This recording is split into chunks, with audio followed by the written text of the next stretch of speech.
Escúchenme esta canción, entiéndanme esta razón.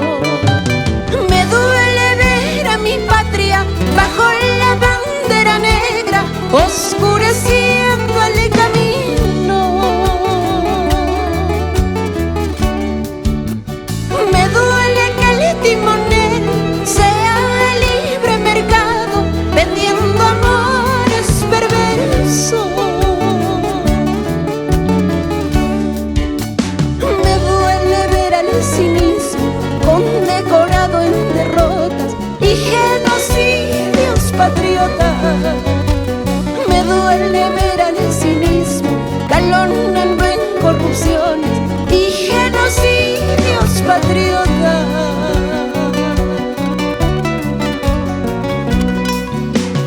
Escúchenme esta canción, entiéndanme esta razón.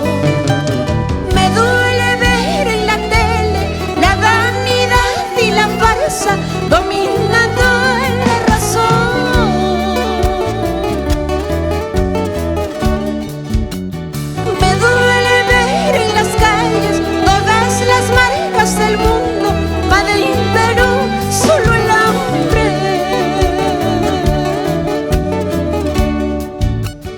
Me duele la indiferencia, me duele la infancia herida y la paloma sangrante. Me duele el servilismo, me duele el silencio abyecto y la paloma sangrante.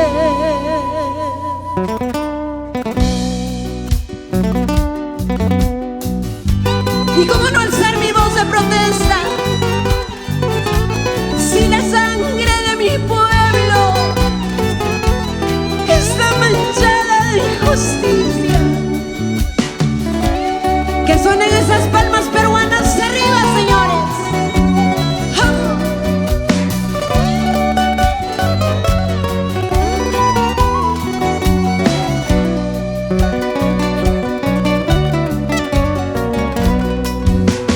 Me duele la oscuridad que recorre mi país, que lo bueno de lo malo solo se ve en la piel, en la ropa o en el dedo.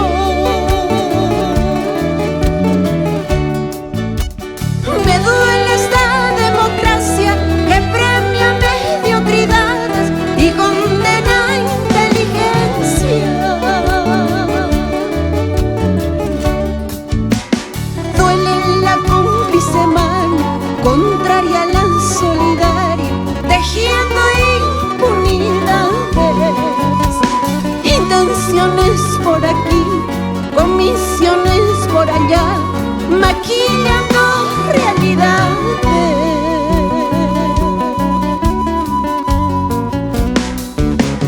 Pero no todo es dolor y vergüenza en mi patria. Escúchenme esta canción.